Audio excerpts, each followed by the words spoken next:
This morning we're in John's Gospel still, chapter 11, and we're going to read about the story of the death and resurrection of Jesus' good friend Lazarus.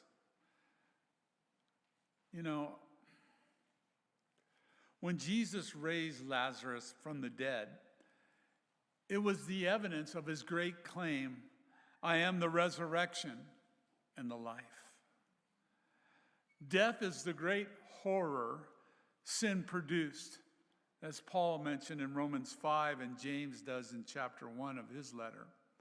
Physical death is the object lesson of what sin does in the spiritual realm. We're dead in sin and trespass, the Bible reminds us. Physical death ends our earthly life and separates people just as spiritual death separates people from God. In John 1:4, John reminded us that in him, that is Jesus, was life, and the life was the light of men. And when Jesus came to earth, so that the people might live full lives, he said in chapter 10, verse 10, that you might have light in that life more abundantly. Rejecting Jesus means that one will not see life, as John the Baptist said in John 3:36. He who believes in the Son, he wrote, has everlasting life. He who does not believe the Son shall not see life, as God's wrath abides on him. That's a terrifying thought. But we don't always make that aware to people we meet in our daily conversation. Hey, did you know God's wrath is abiding on you? That it's there haunting you and just waiting for you to breathe your last, and boom, here it comes. Maybe we should try that approach. I don't know how popular that might make you, but it might be worth a shot. You never know. Put the fear of God in some people that need it. The unbeliever's final destiny is the second death, known as the lake of fire in Revelation chapter 20. All these things are bad. All these things are hard, and they're harsh. Our final destiny here on earth when we die is to enter into heaven. And it will be a glorious time. Even though it might be painful, even though it might be early for some than others, it'll be a time of glory. When we go from a place of heartache and pain and suffering and wickedness and envy and jealousy and all kinds of evil things to a place where none of that will exist. Imagine that, if you will. The Bible reminds us to be absent from the body is to be present with Christ. Paul said it was a far greater thing. And while we all naturally fear death, it really isn't something that we need to fear as believers. I've had a couple of instances where I had near-death experiences. And, you know, I fought to live during those times. Because that's just the nature of our flesh. We want to survive. We want to live. We want to continue going on. And yet, we all have expiration dates on us. Where they're at, I don't know. And what the date is for me, I'll never know. Like I said, there's been a few times that I thought I was going to die. But I lived. And I'm grateful. One time I almost died. Definitely was close to death. I wasn't even aware of it because I was knocked unconscious when it happened. And I didn't feel a thing. And if I would have died in that moment, the next time I would have opened my eyes, it would have been in heaven. So, I don't know why we get all horrified by death as believers. We don't have to be. In verses 1 through 16, we hear of Lazarus' death and some of the things that happened because of it. In verse 1, now a certain man was sick, Lazarus of Bethany, the town of Mary and her sister Martha. Now, they all lived in Bethany, but the home in which they lived was Martha's. She was the owner.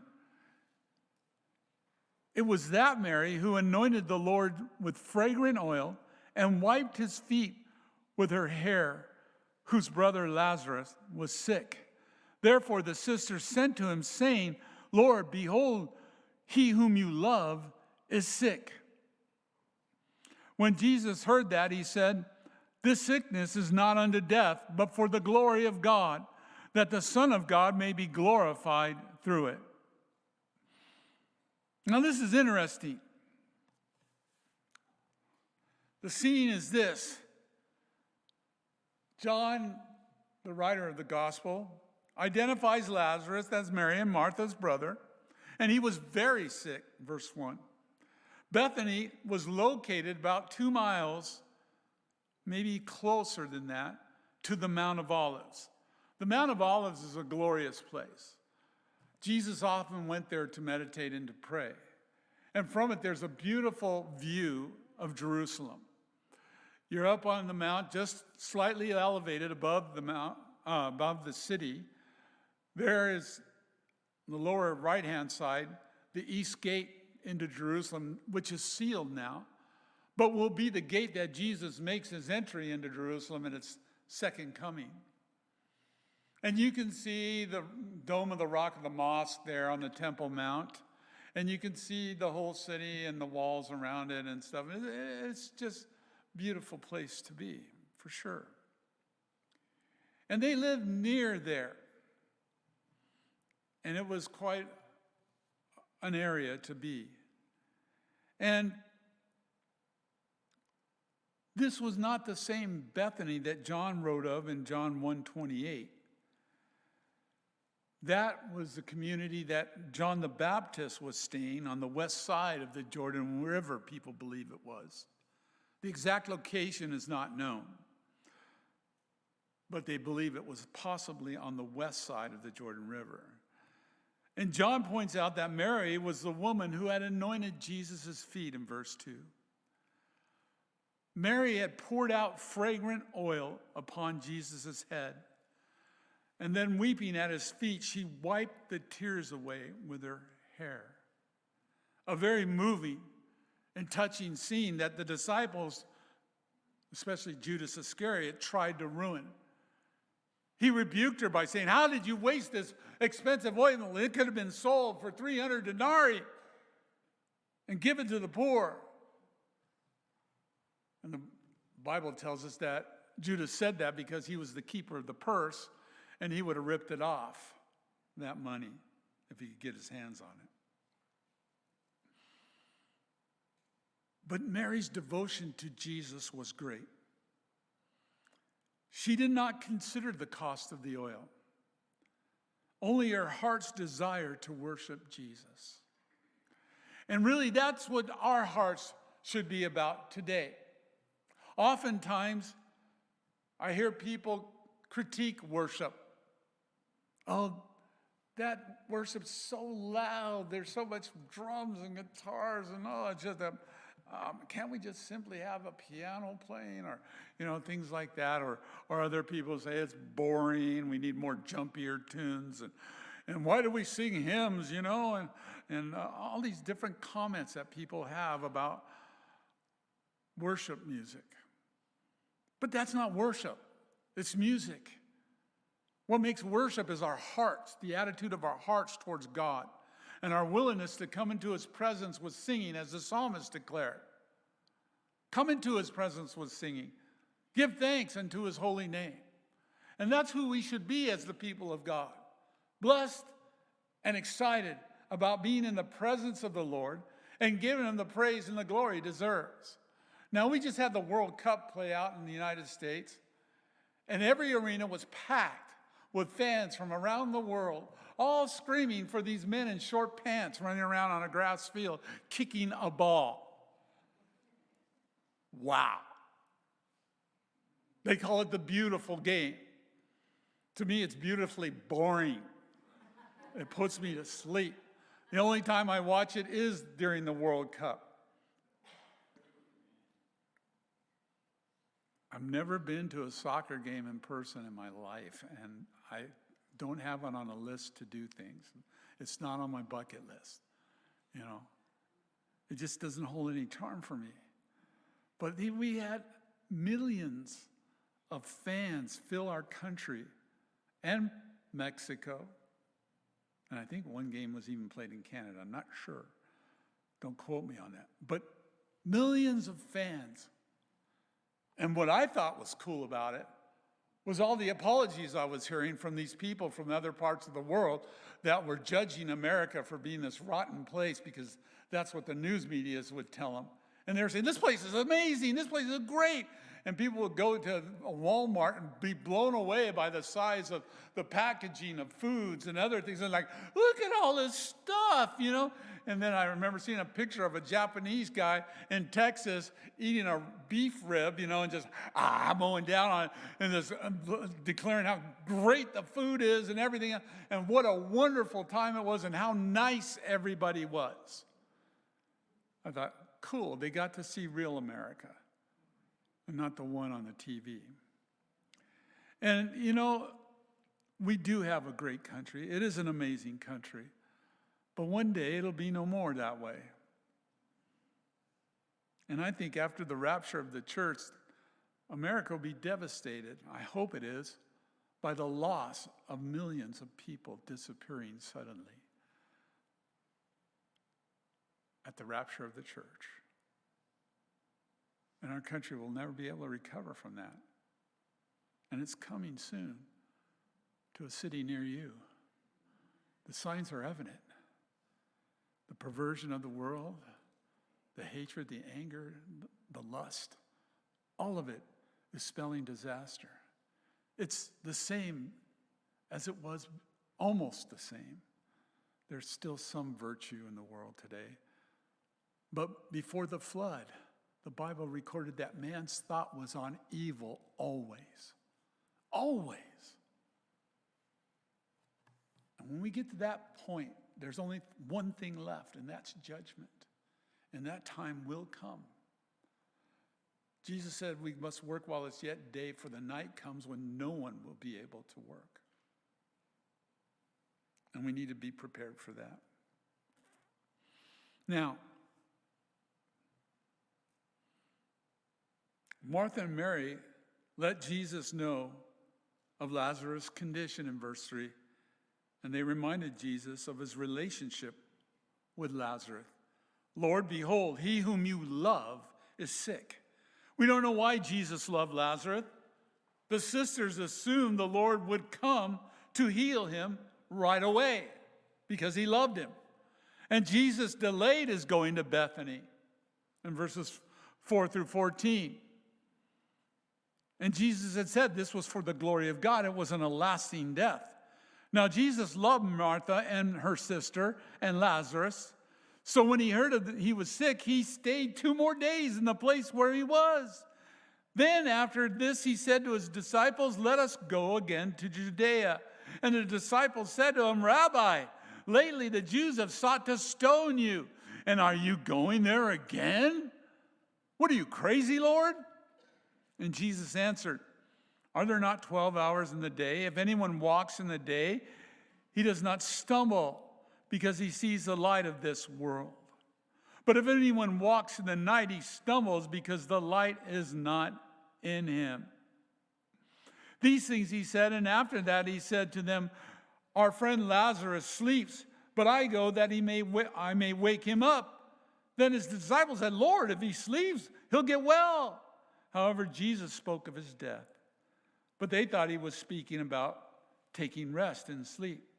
Then Jesus said to them plainly, Lazarus, is dead. And I am glad for your sakes that I was not there, that you may believe. Nevertheless, let us go to him. Then Thomas, who is called the twin, said to his fellow disciples, let us also go, that we may die with him. This is an interesting interaction amongst Jesus and his disciples.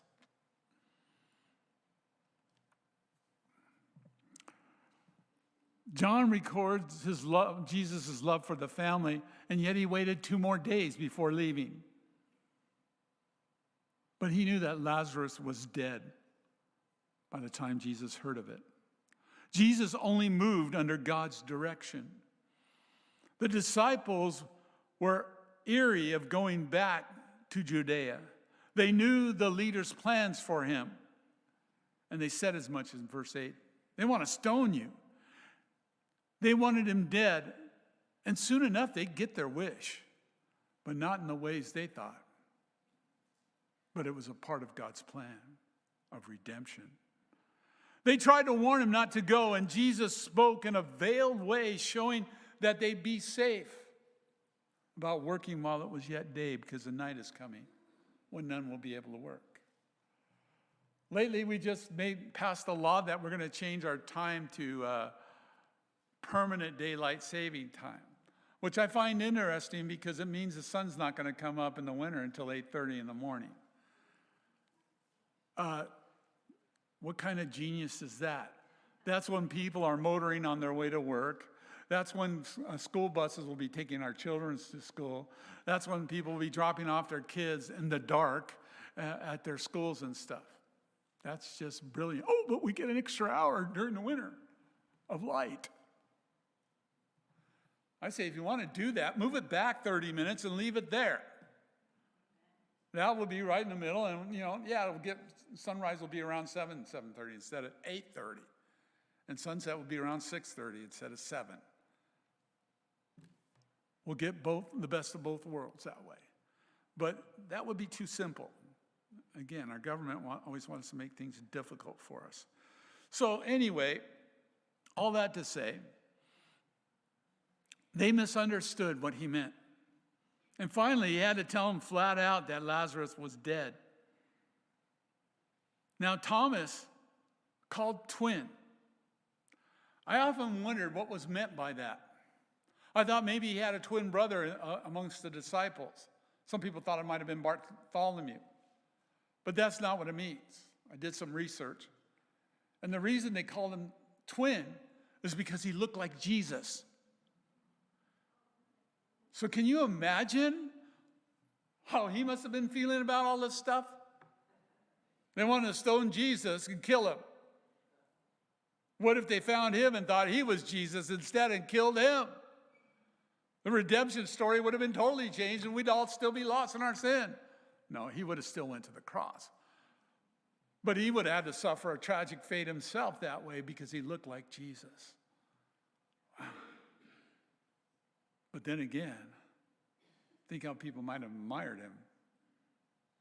But then Isaiah said he was ugly and nobody wanted anything to do with him, really.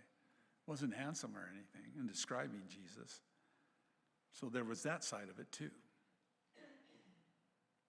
But that's not the point. The point was, verse 16, he said, "Let us also go that we may die with him."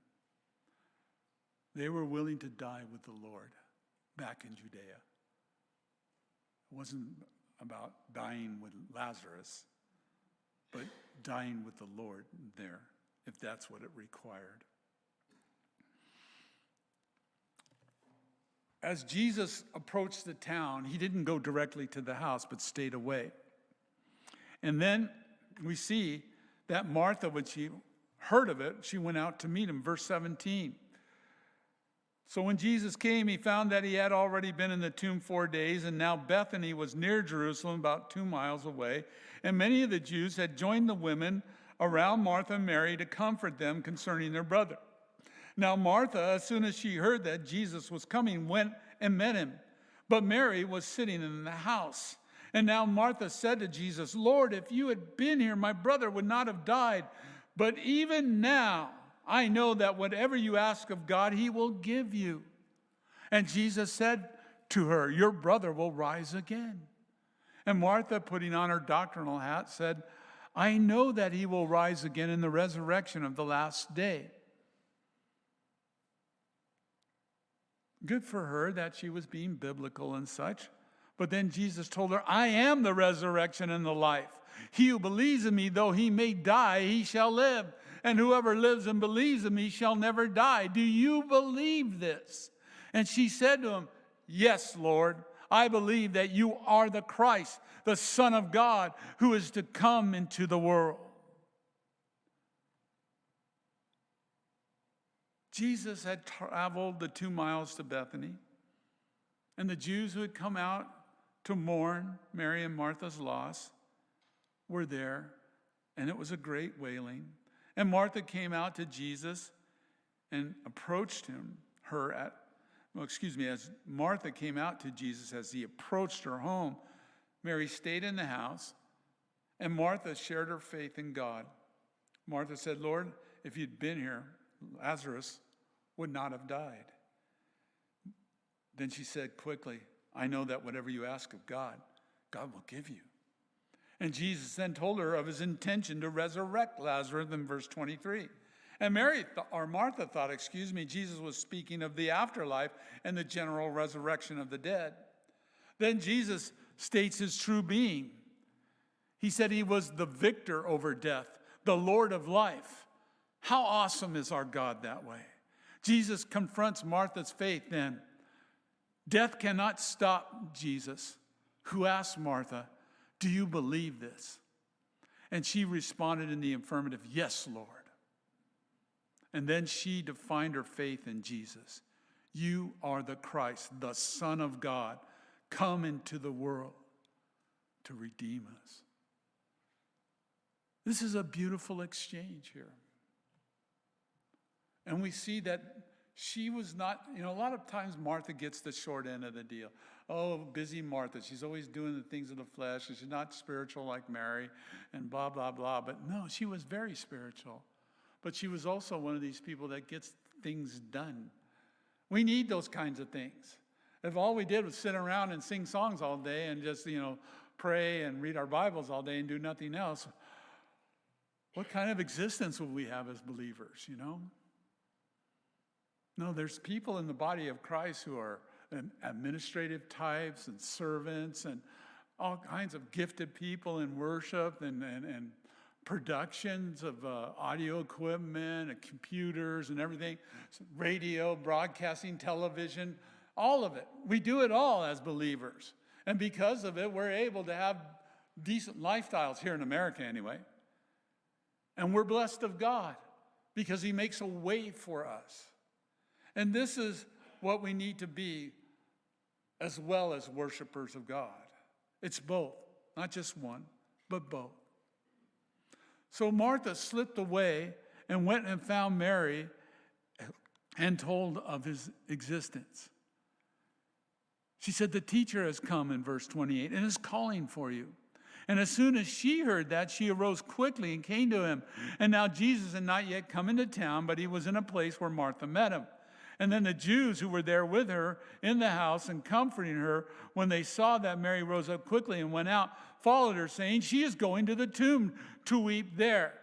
Now, please note that Jesus was doing this not because he was afraid of the Jews there, but he didn't want to cause an uproar and a riot there with him being inside the house. Even though he would have been a more than welcome guest, even though he was one who greatly loved that family and was there for them on many occasions as they were for him, rather than drawing the attention away from him, he allowed them to grieve over Lazarus because they thought he was dead. Dead. But as they said in Princess Bride, he's only almost dead. I love that movie. Anybody want a peanut? Never mind. No more rhymes. I mean it. Never mind. Anyway, she came to him and she said the same thing her sister said. "If he had only been here, my brother wouldn't have died." Therefore, when Jesus saw her weeping and the Jews who came with her weeping, he groaned in his spirit and was troubled. The Greek word there for trouble means greatly disturbed. A lot of people have written in there what they think the disturbance was. Some people think it was because of the pain they were suffering. and it could have been. Others said he was greatly disturbed at the lack of faith and him saying he'll rise again, and other things. And it could have been some of that and all of it. And maybe he was just grieved at what death does to us here on this world, how it separates us from the people we love, and how it brings an end to our earthly life and our ability to touch people anew every day. And really, it's a privilege we've been given by God to live in this life and to be able to minister the gospel and be people of faith. But whatever it was, he asked, "Where have you laid him?" And they said to him, "Lord, come and see." And Jesus wept. Then the Jews said, "See how he loved him." And some of them said, "Could not this man who opened the eyes of one born blind also have kept this man from dying?" Man, they get him for doing things, and they get him for not doing things. Then they get him for doing things on the Sabbath when he does life-changing miracles. There's no pleasing the crowd, you know what I mean? And we're silly to try to do that. We're only here to please God and to glorify him. He wept over the whole situation. And then, in verse 38, Jesus, again, groaning in himself, came to the tomb. It was a cave, and a stone lay against it. So Jesus said, "Take away the stone." And Martha, the sister of him who was dead, said to him, and Martha being Martha here, in charge and making sure everything's just so, "Lord, by this time there's a stench." I love the King James Version. "Lord, by this time he stinketh, for he has been dead 4 days." And Jesus said to her, "Did I not say to you that if you believe you would see the glory of God?" And that shut her up. She didn't go on. And they took away the stone from the place where the dead man was lying. And Jesus lifted up his eyes and said, "Father, I thank you that you have heard me. And I know that you always hear me. But because of the people who are standing by, I said this, that they may believe that you sent me." And now when he had said these things, he cried with a loud voice, "Lazarus, come forth." And he who died came out, bound hand and foot with grave cloths, and his face was wrapped with a cloth. And Jesus said to him, "Loose him and let him go." One Bible commentator one time said, it's a good thing that he said, "Lazarus, come forth," and named him. Otherwise, the whole cemetery would have been empty. And imagine the craziness that would have caused. It would have looked like all these videos, music videos with, what do they call the living dead, walking around, all decaying bodies, clothes all ragged and stuff. Yeah. We try to put a pretty face on death, but it never works. My dad, I have a full mouth. My lips are not small. And I got them from my dad. He had big lips too. But when they dressed him up for his viewing, it was like they tucked his lips in or something. And he had these 2 little skinny lines on his face. And I'm like, that's not my dad. And they put him in his best suit and stuff. Why? He's going in the ground. Nobody's going to see him. But that's us trying to comfort ourselves in someone else's death. They can't feel a thing. They don't know what they look like. Why the bother? Some people say, let's just cremate them, And that's probably what we're going to do. Absent for the body is to be present with the Lord, a far greater thing. Far greater. And if you haven't priced funeral property lately, you're in for a big surprise. It's better to buy before than at time of need. They really jack up the prices then to take advantage of you. I know I tried selling funeral property for a while before going full-time in the ministry. I had to earn some money to make my keep. And boy, they talk about a dead-end job. Get it? Funeral property. Nobody wanted to buy a funeral property. And about, what? You're selling what? That's creepy. Get out of here. Sick the dog on me and everything else. No, they didn't do that. But, people don't want to think about death until it's there. And that's the worst time to think about it from that aspect. But all this to say that death was no enemy to Jesus. He could handle it as easy as sitting down for supper. And he took care of it. And he brought Lazarus back to life. He prayed out loud to confirm the Father's work with his Son. And Jesus shared his glory with the Father in this. His audible prayer was for those present. And when he called Lazarus out of the tomb, what a moment this was.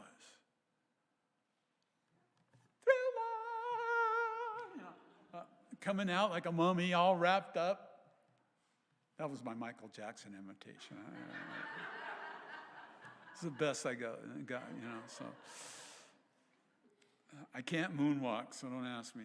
But out he came. Now, he wasn't walking well because he was bound head to toe. Even his face was covered. He couldn't even see where he was going. Jesus said, come, and he came. Waddling probably from being bound. That's why Jesus said, loose him and let him go. He's good now. And he was. And next week we'll see how the leaders wanted to kill him because he came back to life. But there it was. There it was. This glorious picture of salvation revealed in the life of someone who loved the Lord and whom the Lord loved. Our salvation is based on the same thing, our love for Jesus Christ, not on our works. There's not enough good works to cover all that we do as far as sin is concerned. It's not based on that. It's not based on how much money we give to the church or any other thing that way. It's based on our love for God and his love for us. That's it. Pure and simple. We who were dead in trespass and sin are made alive to God in Jesus. But a lot of us, all of us in fact, at times are held back by those grave clothes. The things that bind us, slow us down, keep us from totally being the people we should be. Sin, self-righteousness, false pride, lies, gossip, lusts. These things bind us up from being the people we could be. Oh, if we would only learn to put off those grave clothes. Paul cried in Romans chapter 7, for what I would do, that I do not, but what I hate, that I do. Oh, wretched man that I am. A lot of people have tried to figure out what Paul's problems were. Leave the guy alone, man. You've got probably worse yourself, or else you'd been the Apostle Paul. But whatever it was, it could have been, his ego and his determination to stop the Christians from ruining the Jewish faith and stealing people away with this Jesus as Messiah thing and his resurrection from the dead and all that he fought against as a Pharisee.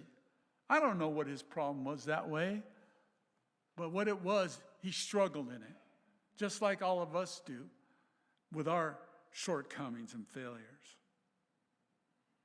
Jesus wants us to be free from our grave clothes today. He says, loose him, let him go. And we should loose ourselves from these things and focus on Jesus, the author and finisher of our faith. He is the great I am who continues to save those who seek him, just as he did Lazarus. Lord, we thank you for this incredible lesson of faith and love and devotion and trust. And Lord, I pray for all of us that we would come to a furthering of our relationship with you in these things. That we too would learn to put aside the grave clothes of our lives, those dead things that will not travel with us into the kingdom age, that we will leave permanently behind one day. Lord, those things that are a hindrance, we pray that we be loosed from and walk in your Spirit. God wants to make us worshipers, devoted, sold out. Let's let him have that work in our hearts today.